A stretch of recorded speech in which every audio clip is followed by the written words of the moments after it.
Mura man lagig mingaw kayo mo mga hitsura. I-greet na inyong mga tupad o good afternoon. Lingi ang mga tupad ninyo. May na lamang na. Adunay upat ka mga seminarista, mga igsuon, nga nagkuyog usa ka adlaw, unya naghinambugay sila. Ang usa miingon sa iyang mga kauban, kung mapari na unya kubay, ganahan ko nga mahimo gyud ko nga obispo, no? Aron nga kung ang mga tao makakita nako, muingon sila nako nga Your Excellency. No? Your Excellency, kay mao manay title sa obispo. Unya ang usa pagkadungog niya siyang kauban nga misulti aron, di gyud siya magpalupig. Ningon siya, ako ba'y kumapari ko, ganahan gyud kong mahimong kardinal. Aron nga ko nga ang mga tao makakita nako, muingon sila, Your Eminence. No? Your Eminence, kay mo manay title sa cardinal. Unya ang usa, kay di man siya magpalupig po, ningon siya, ako gyud ba'y kung mahimo gyud ko nga pari, ganahan gyud kong mahimo gyud kong Santo Papa. No? Aron nga kung ang mga tao makakita nako, muingon gyud sila nga Your Holiness. No?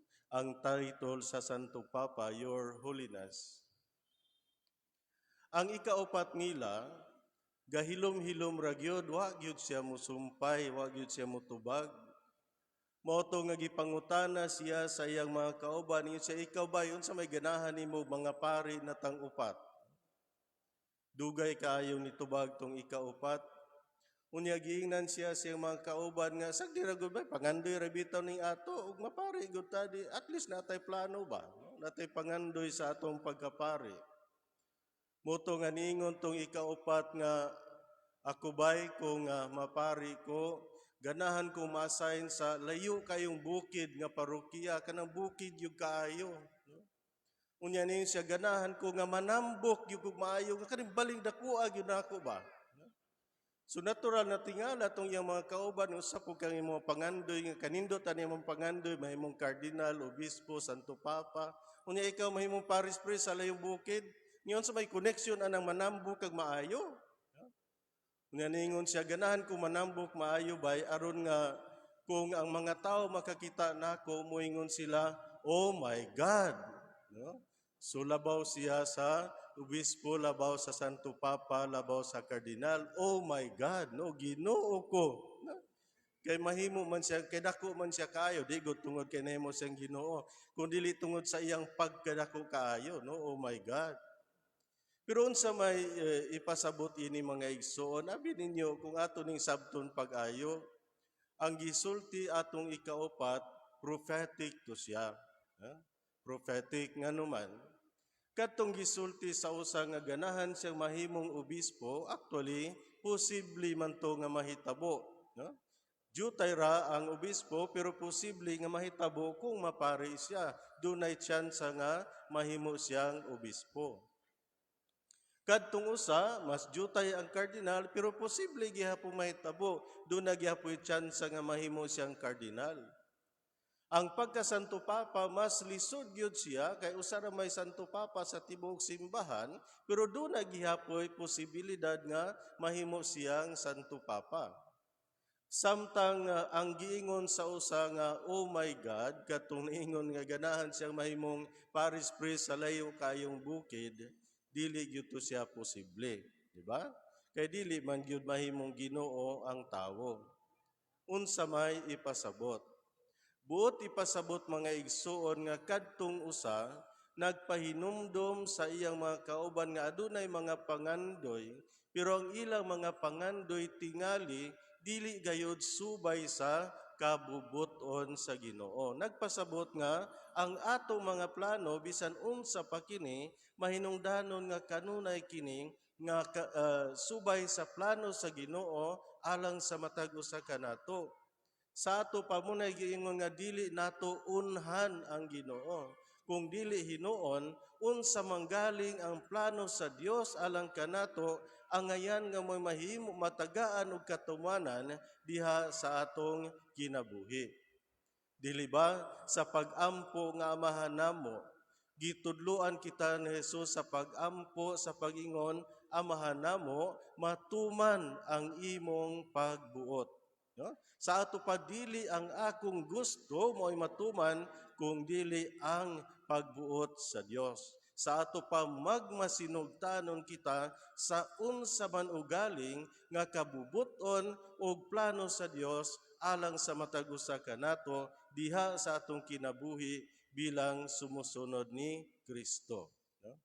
Pero ang nahitabo manggod mga igsuon nganong gisulti nako ni kini tungod kay ang gihimo niya itong maong mga seminarista nga nagpalabuanay o kanabitaw naghinambugay, mao kini ang kamatuoran nga matuod nga mensahe nga atong nakita karon gikan sa ebanghelyo o sa atong mga pagbasa kanabitaw kinaiya nga adunay pagkadautan.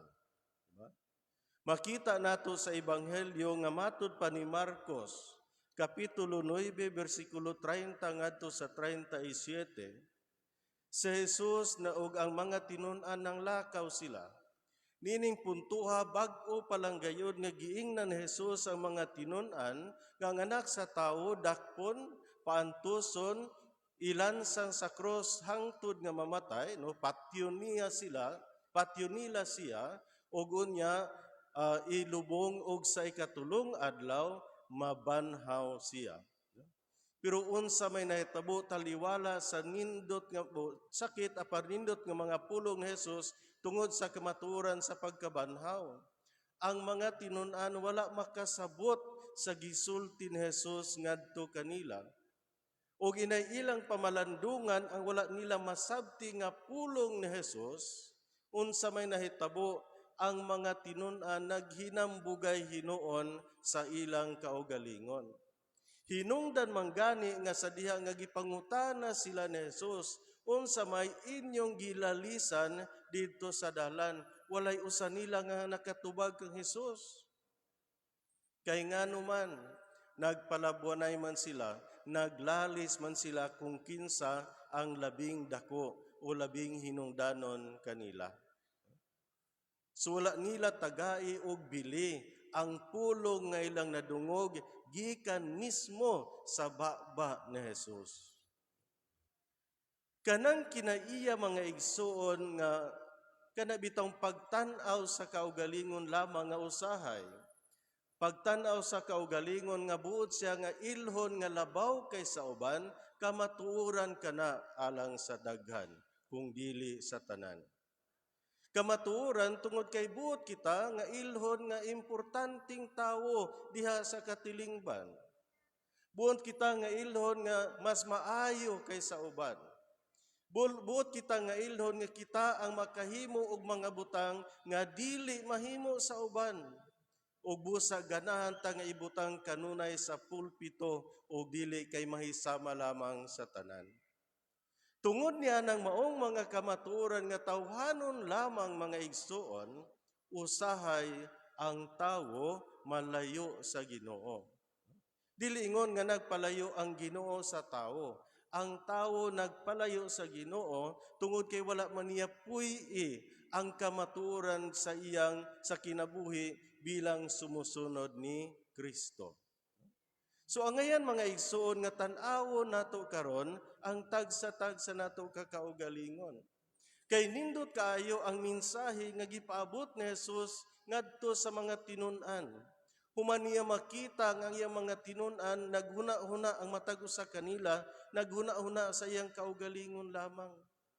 Iya silang gitawag ug miingon siya ang buot mahimong labing dako. Kinahanglan nga magpaubos siya siyang kaugalingon ug mag-alagad sa tanan. Ug mao gayud kana ang gibuhat ni Jesus. Taliwala sa kamatuoran nga siya anak sa Dios, nagpaubos siya siyang kaugalingon ug mialagad sa tanan. Tungod niya ng maong pag-alagad, nalipay ang Dios kaniya o gitagaan siya sa ngalan nga labaw sa tanang ngalan, ang Mesiyas, ang manunubos sa Hesukristo nga gipadala alang sa kaluwasan sa tanan. Unsa kaha sa atong kinabuhi mga igsuon bilang mga sumusunod ni Kristo? Kaya ba nato nga magpaubos at tubangan sa uban? Dili ba mas ganahan man ta nga ilhon nga labaw kaysa uban, sama sa mga tinun-an, sama ni atong mga seminarista nga akong gihisgutan sa unahan? Unya usahay ra bagyod mga igsuon kung naa nata sa posisyon nga labaw sa nga murabag nalipay na ta nga labaw ta sa uban, giila ta nga mas hinungdanon kaysa uban. Usahay magpakita ta nga daw wala na'y katapusan ang pagkanaan nato sa posisyon. Nga unta bisan unsa nga posisyon dinhi sa kalibutan mga igsuon adunay katapusan. Huna-huna aragod, pananglit lang, no, pananglit lang usa ka mayor. Dili ka mahimong mayor sa tibuok nimong kinabuhi. Dili ka mahimong mayor hangtod sa hangtod. Maubitaw ng dunay eleksyon, aron nga pulihan ka, inig kahuman sa imong termino. Pero kung naa ka diha sa pwesto, usahay, murag nagtuo ka nga labaw ka sa uban, nga wala sila mahimo kung wala ka. Malimot usahay ang mga tao nas katungdanan nga naa sila dinha dili tungod sa ilang pagkamaayong laki, kung dili tungod kay gipili sila sa katawhan. Sa ato pa ang tawo nga nagpili nila mo'y nagbutang nila dinha, ug dili sila mo'y nagbutang sa ilang kaugalingon dinha kung unsa manggaling ang posisyon sa katilingban o sa panggobyerno nga ilang naangkon. Atong tan-awon ang mga tao nga na sa previous administration, no, mura to sila mga untouchable, grabe kay musulti, grabe kay makabuli sa uban tungod kay naa sila sa taas. Unsa na may nahitabo karon? Sila nga buli kayo sa una, dili gani manumbaling sa yagngo sa mga tao nga nahimong mga biktima sa ilang gihimo, sila na pod karon ang nangreklamo kay kuno gibuli o gidaog-daog sila. Ang ilang gibuhat kanhi ngadto sa uban nga gibuhat karon nila, sila na pod ang nangreklamo, samtang niadtong panahon nga sila pa ang nasa posisyon, wa gyud nila panumbalinga ang kasakit nga gibati sa ilang mga biktima. So ingon niya na ang kamatuoran, kung posisyon lamang sa katilingban ang atong tan-awon mga igsuon, aduna kini katapusan. Pero tanawa ang mensahe nga angayan natong pamalandungan niining Domingguha mga igsoon.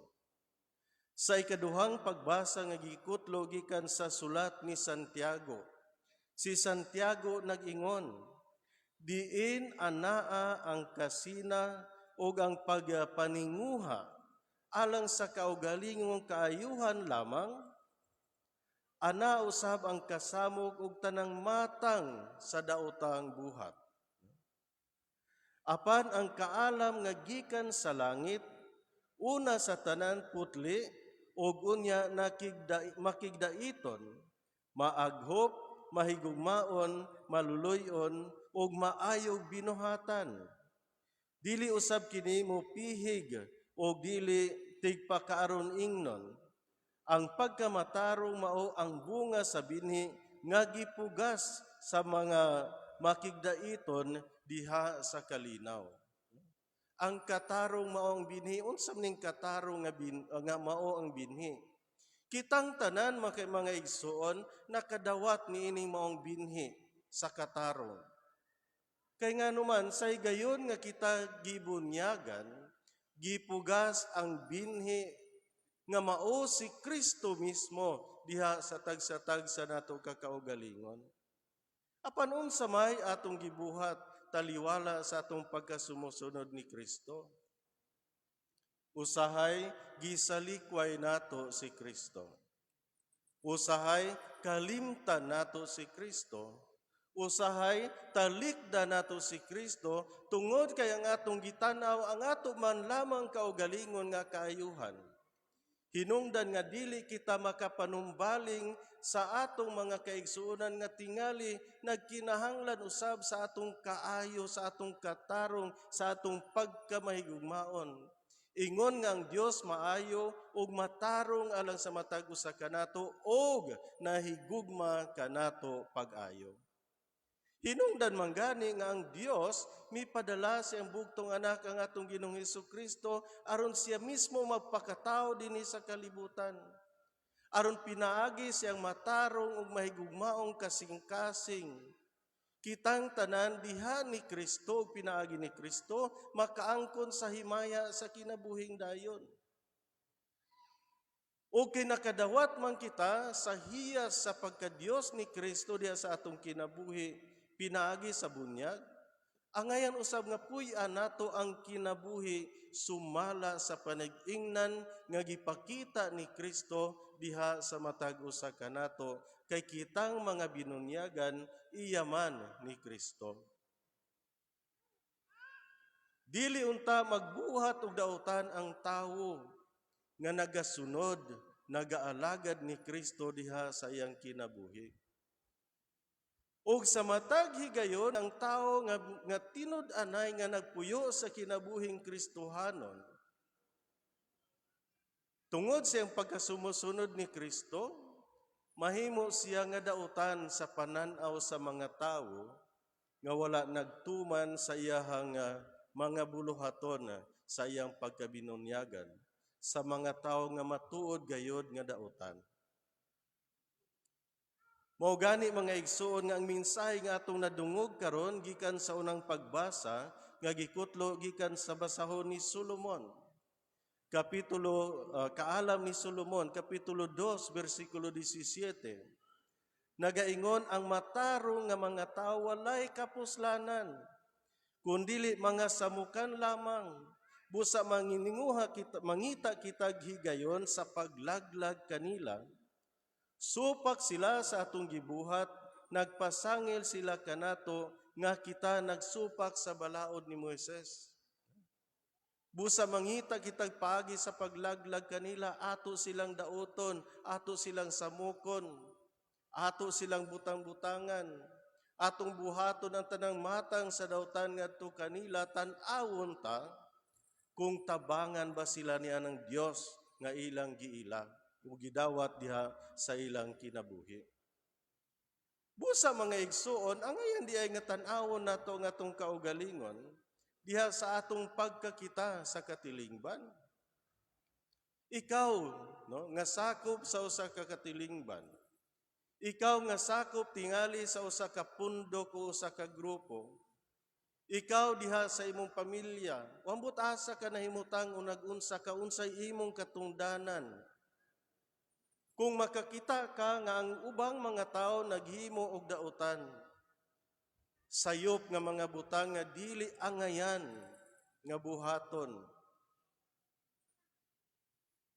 Angayan gayud nga ipakita nimo og imatuod ngadto kanila ang ilang pagkasayop.